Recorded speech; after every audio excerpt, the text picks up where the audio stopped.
మనిషి మనసెప్పుడు రెండు అంశాల మధ్య ఘర్షణ పడుతూ ఉంటుంది. రెండు విషయాల పట్ల ఎప్పుడు సందిగ్ధంలో ఉంటుందన్నమాట. ఏంటవి? ఒకటి పాస్ట్, ఇంకోటి ఫ్యూచర్. పాస్ట్లో జరిగిపోయినవన్నీ ఒక బ్యాగేజ్ లాగా మన బ్రెయిన్లో పెట్టుకుంటాం. ఫ్యూచర్ పట్ల విపరీతమైన యాంగ్జైటీ పెట్టుకుంటాం. ఈ రెండింటి మధ్య ప్రస్తుతాన్ని కోల్పోతాం, ప్రజెంట్ని మిస్ అయిపోతాం. చాలామంది మనుషులు పాస్ట్లోనే బతుకుతారు, ఫ్యూచర్లోనే బతుకుతారు. ఈ ఫ్యూచర్ అనేది ఎలా ఉంటుందని ఒక భయం, ఒక ఫియర్, ఒక యాంగ్జైటీ. పాస్ట్లో జరిగిన ఎక్స్పీరియన్సెస్, బాధలు, పాస్ట్లో ఉన్న రివెంజ్, పాస్ట్లో ఉన్న ఆ సెల్ఫ్ డిమోటివేషను, పాస్ట్లో జరిగిన మనకు అవమానాలు, ఇవన్నీ క్యారీ చేస్తుంటాం. మన మనసులో ఫ్యూచర్ కానీ పాస్ట్ కానీ రెండింటి మధ్య ఒక ఘర్షణ జరుగుతూ ఉంటుంది అనమాట. అయితే live in the present, live in the moment.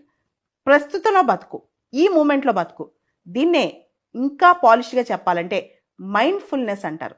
అసలు మైండ్ఫుల్నెస్ అంటే ఏంటి? నీతో నువ్వు అనుసంధానం అవ్వు. ప్రస్తుతం ఈ సెకండ్లో, ఈ మిల్లీ సెకండ్లో నువ్వేంటి, నువ్వెలా ఉన్నావు, నీ పరిస్థితి ఎలా ఉంది, నువ్వేం చేయబోతున్నావు, నిన్ను నువ్వు గ్రహించుకుని చెయ్యి. అది ఇంపార్టెంట్. పాస్ట్తో డీక్లటర్ అవ్వు. Decluttering from the past, disconnecting from the past and reconnecting to the present.